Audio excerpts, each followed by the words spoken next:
March. Can everybody hear me? Just give me a little thumbs up if you can hear me clearly, no echo. Okay, perfect.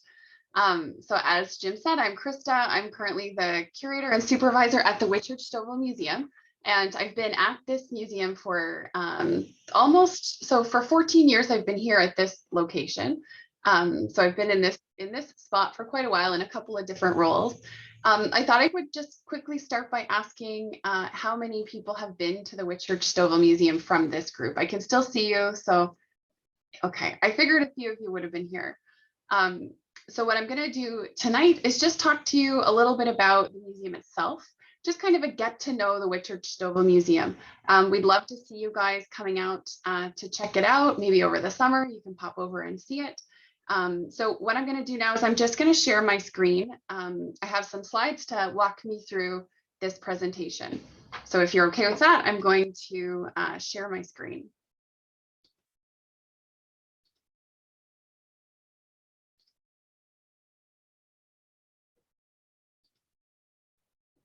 You might see yourselves for just a second. Okay. And Jim has started us off with the land acknowledgement already, which is great. If you're okay with it, I can also share the land acknowledgement with you that the town of Whitchurch Stouffville is utilizing. So this one has been put together through an organization called Shared Path. The town of Whitchurch Stouffville acknowledges this land, where I am currently, is the treaty territory of the Williams Treaty First Nations. It is also the traditional territory of other Anishinaabe peoples, the Huron-Wendat and the Haudenosaunee. We also recognize the contributions of all Indigenous peoples to this place and commit to continued dialogue and greater respect for the land we have come to share. Recognition of the contributions and historic importance of Indigenous peoples must also be clearly and overtly connected to our collective commitment to make the promise and the challenge of truth and reconciliation real in our community. And as you know, our community is pretty much the same one. We're just up the street or up the road from where you guys are located. So for anybody who hasn't been to the Whitchurch Stouffville Museum, this is the view that you get from Woodbine Avenue when you drive by. So you can see that this is a brand, I want to say brand new, but it was built in 2012. So our location, for anyone who isn't sure where we are, we're located at 14732 Woodbine Avenue in Stouffville. We are in Ward 1 in Stouffville, which is the top corner closest to Aurora and closest to Newmarket. We're in the hamlet of Vandorf, if anyone is familiar with that location. I've also listed on this page, and I can also share that with you later, our website and also our Facebook handle and an email address and a phone number where you can reach us at any point. So this is just a little bit of information about our agenda for tonight. I'm going to go over a couple of museum quick facts with you, a bit of information about the museum's mission and the core functions. What?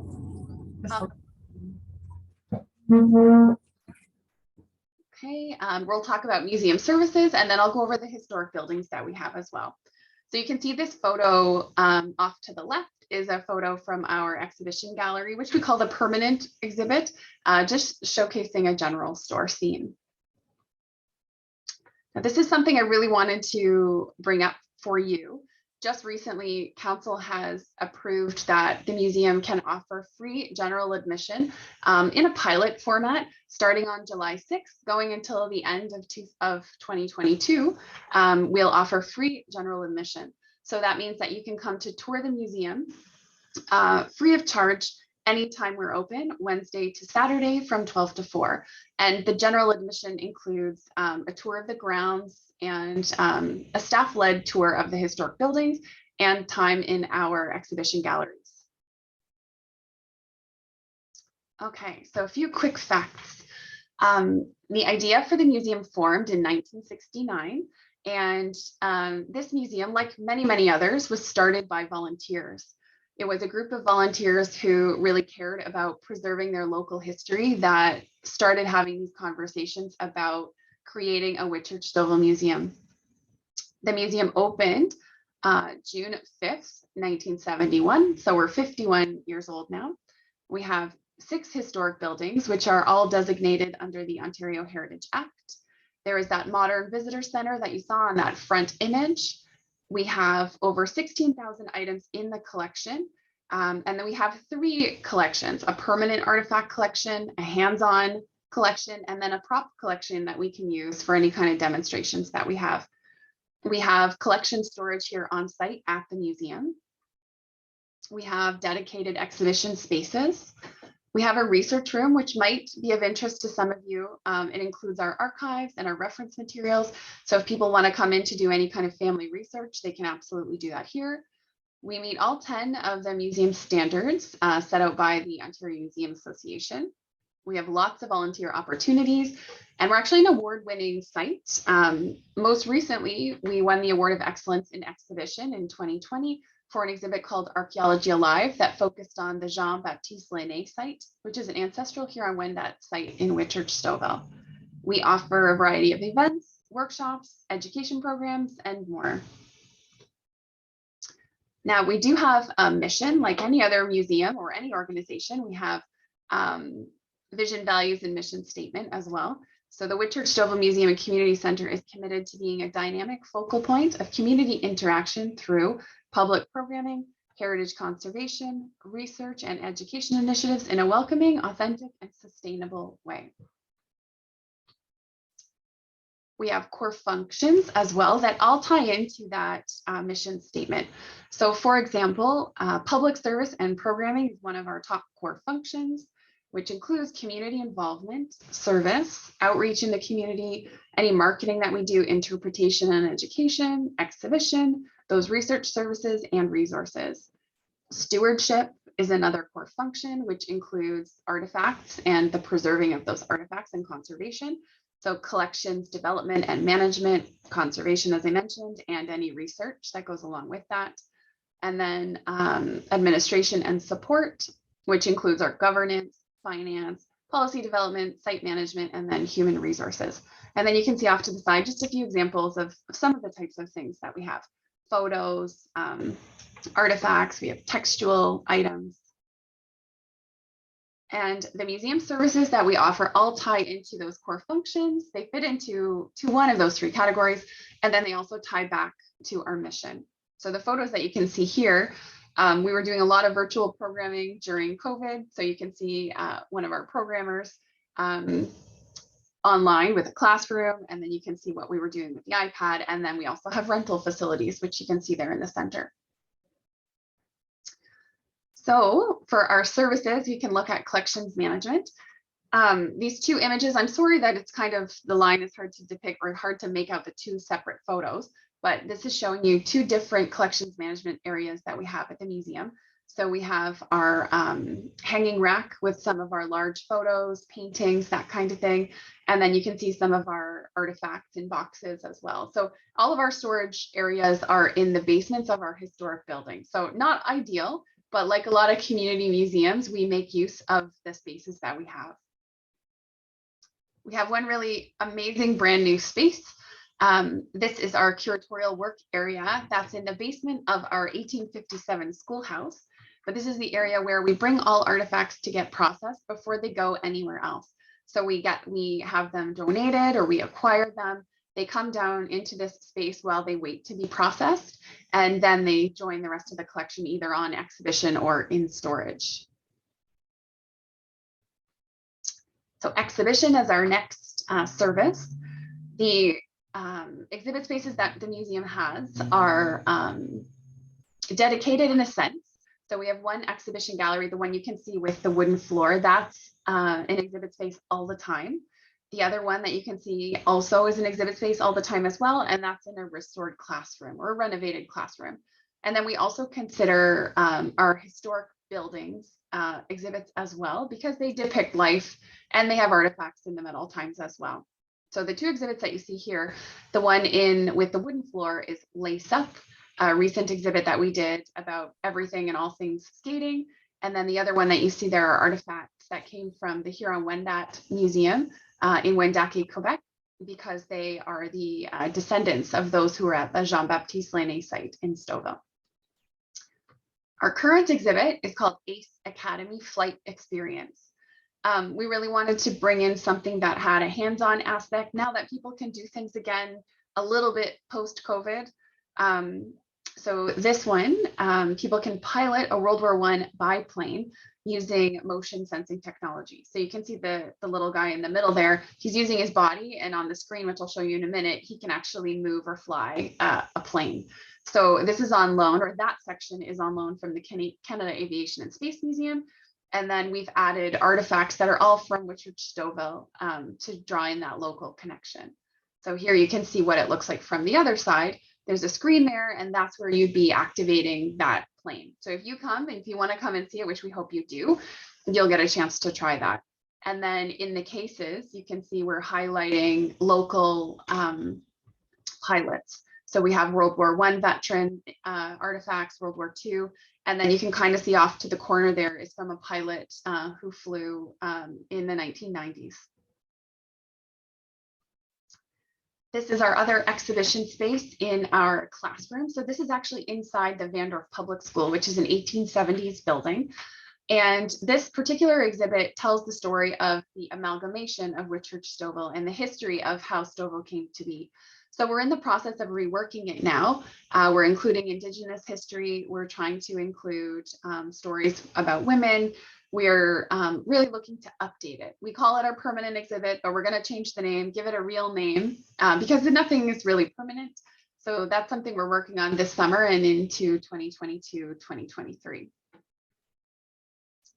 We also have online exhibits. So these virtual exhibits were created during the pandemic.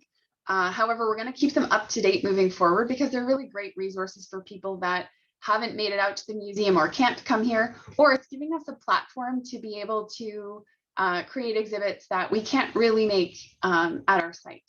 So that exhibit that I keep mentioning, Archaeology Alive, we have a virtual version of that. So if anyone's interested, absolutely go and check it out. We've created a French version as well that's been translated for us by the Huron-Wendat Nation because the descendants of those who were at this site, they speak French as a first language. We also have an exhibit about the local hamlets. So Whitchurch Stouffville has 23 historic hamlets. So within this exhibit, we have a little blurb and a bit of and some photos and information about each of those 23 hamlets. And if you can't make it out to the museum, which people were not able to do over the last couple of years, we have virtual museum tours that people can do. So we had someone come out like a realtor would and take 360 photos of all of our historic buildings and our spaces, and you can go in there and visit that yourself as well. So research. Research is a big part of what anyone who works in museum or heritage does, as you know. The two images that you're seeing here are from inside our research room. So there's a full shot of the room. It's a pretty small space, but what this room contains is all of our photo archive. It also has the museum's textual items. And then we also have all our materials that a researcher could use. So binders that have been put together with family names, files, census information, basically anything a person could use to start their genealogy or continue their genealogical search in Whitchurch Stouffville. Facility rentals. The museum is an absolutely beautiful spot. I know I'm just showing 2 wedding photos here, but we're adjacent to Vandorf Park. So there's 4 acres of parkland really mixed in. People can't really see the difference between the museum and the park. So a lot of people select this spot to come for weddings or a corporate rental.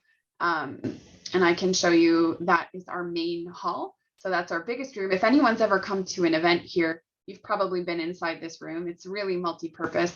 We use it for basically everything from kids crafts to speaking events. Our Victorian tea takes place in here, weddings, rentals. It's super versatile, and the roof or the ceiling of this building was created in the way to emulate the roof of the ceiling of the schoolroom as well. So they did try to bring in some historic elements into the modern facility. And it's really, really nice because you can see out the windows, you can see the barn in the window, you can see our Victorian farmhouse as well. So when you're in that space, you really feel like you're still in the museum. Public programming and education. Off to the left there, the photo with all the vehicles or the cars. Some of you may have heard of the museum's Antique and Classic Car Show. This summer is actually going to be the 49th car show. It was the very first event that the museum ever did, starting in 1973. And they were running that all volunteer led as a fundraiser. And we still do that now. So any money or revenue generated from this goes right back into the museum itself, into a special endowment fund. So it doesn't sort of get sucked back into the general budget. So it's really, really a great event that's ongoing, and we're ramping up for the 50th next year. And then on the other side, on the right, you can see Ohan, our program coordinator, who again was doing a virtual program from inside our log cabin. We offer all kinds of public programming, so some of which you can see in the photos here, from museum tours, which are what you'd expect, a general tour where a person could come in, an individual or family can come in anytime during open hours, and they are provided a guided tour and also a self-guided tour. We also do group tours. So if any organization ever wanted to come in a group setting, absolutely, we pre-book those, and we have a staff member that would come in and create a custom tour for that group. We do curriculum-based education programs for students of all ages. We offer summer camp. So we have 8 or 9 weeks of summer camp every year. We do children's programs. And then we also have specialty workshops for adults, youth, and children. So for example, we do sewing workshops. We have a create your own wreath workshop around the holiday time, all kinds of things. We do themed birthday party packages. And then we have those signature events that, again, some of you may have heard of. So we do a Candlelight Christmas, which is an evening Christmas tour, a Victorian tea, which has also been happening for 42 years. So 2022 will be the 42nd year. The car show, which I mentioned, an event we do called An Evening With, where we select a person from history. We try to find a local connection, and then we bring in a speaker or someone who can talk about that person. And we have a meal that's catered that relates to that. So for example, we had a meal featuring Lucy Maud Montgomery talking about her World War I experiences. And we had a World War I themed dinner that came from her own recipes. So in 2022, it will be an evening with Captain Roy Brown. And some of you may know he was a World War I veteran who is credited with shooting down the Red Baron, and he retired in Stouffville. So for that particular event, we're having the curator from Carleton Place, which is where he was born, come and talk about him and share stories and bring some artifacts. And the museum is also responsible for organizing Whitchurch Stouffville's Doors Open event. We've been doing that for 17 or 18 years now. Here's a flyer about our camp. So you can see we try to do different camp things every week.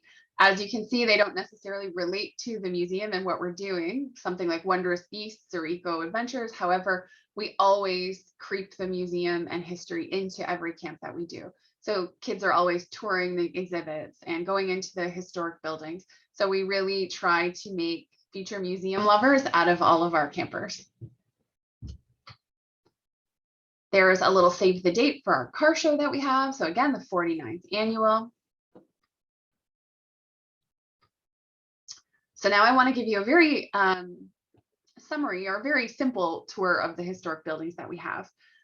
The museum does only have 6 historic buildings. I say only, it is a lot. For us, it's a good number. There were original intentions back in 1969 when they were having conversations about the Whitchurch Stouffville Museum and what it would be.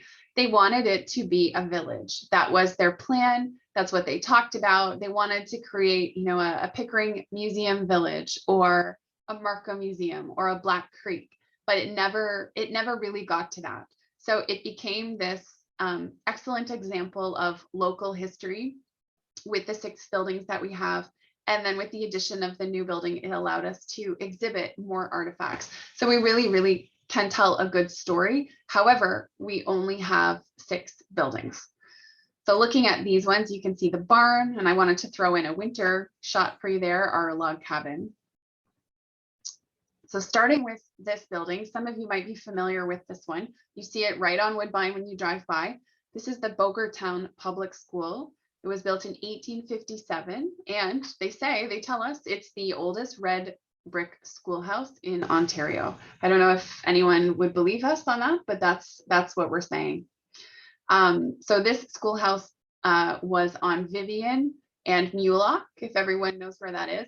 And it was sold to the town of Whitchurch Stouffville in 1972 for the purpose of the museum, or 1970, sorry, for the purpose of the museum.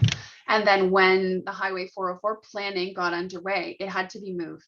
So it was moved at that time to the current property where we sit now in Vandorf.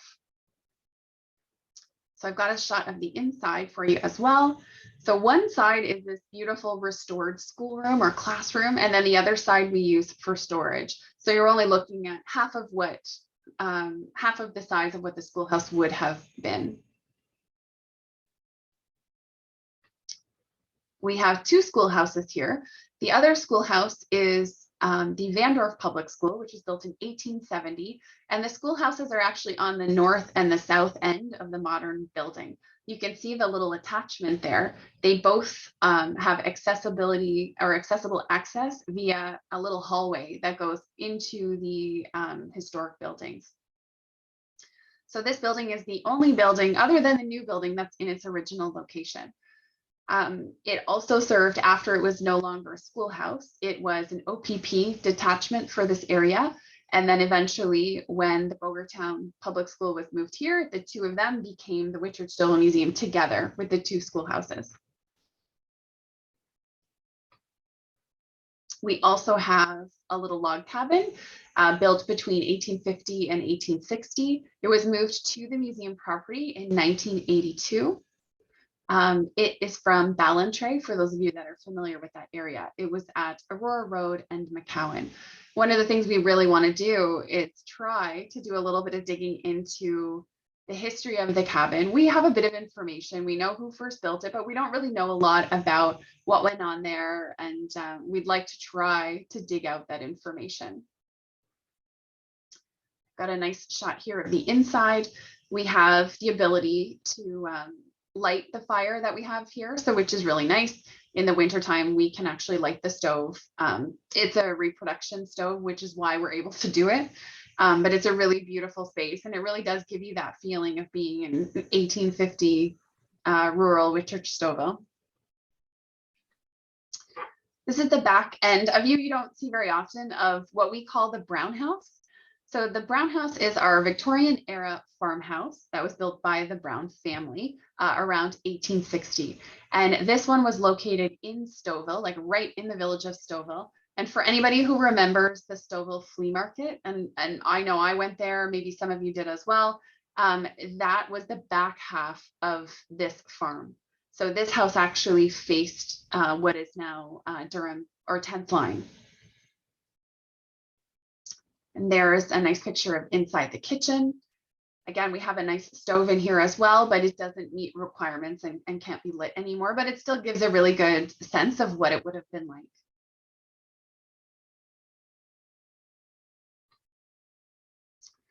This is a barn on our property.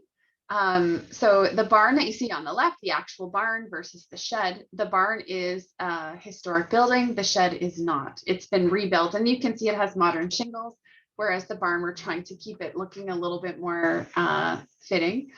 So this barn was actually moved to the museum in 1983. And when it came here, they did work B to build it. So they brought in people that knew how to rebuild the barn, and piece by piece, they reconstructed it. Previous or prior to that, it had been in Maples, a Ballantrae golf course. That's what that property is now. But it actually started its life in Scarborough. So it went from Scarborough to Stouffville, and then eventually to the hamlet of Vandorf here at the museum. And one of the interesting things about the barn right now is it's going through a study to see what we can do, because the barn is deteriorating. There's some structural issues. So we really want to make sure that it's here for the long run. We've got a few things identified that can sort of keep it going for a really long time, and we're hoping to work those things into our budgets in the coming years to really take care of it. One of the things that we've been experiencing this spring is it has a fox den underneath it. So we actually have a family of about 10 foxes living underneath the barn. So normally we would open it to the public by this time, but we decided this year, you know what, we're going to wait until the foxes leave, because they're finding neighborhood chickens and all kinds of things. And we're just going to wait until they go, and then we'll open that building back up. And inside the barn, it's actually, I have a photo, open storage, and we're showcasing all kinds of farm machinery. And it kind of walks you through all the different stages. So from cultivation right through to harvesting. And what we'd also like to do is really recreate this exhibit eventually. So we do want to make a few changes to it. And that'll all be part of that longer term planning that we're going to do, or that we are doing, I should say. We also have a historic outhouse on the property. I tried to get a little bit of an artsy shot here because it's a little weird to end the tour with an outhouse. But we don't actually have a lot of historic information about the original location of the outhouse. We know it was from Whitchurch Stouffville. It's actually designated under the Ontario Heritage Act. It has 2 seats inside, so it's a double seater. We always keep it locked, and we don't typically show people the inside, but people really like to see it from the exterior, especially now when, you know, it's not something you see too often. Kids don't see that so much at their cottages anymore or anything like that. So it's a really nice thing for us to be able to show people.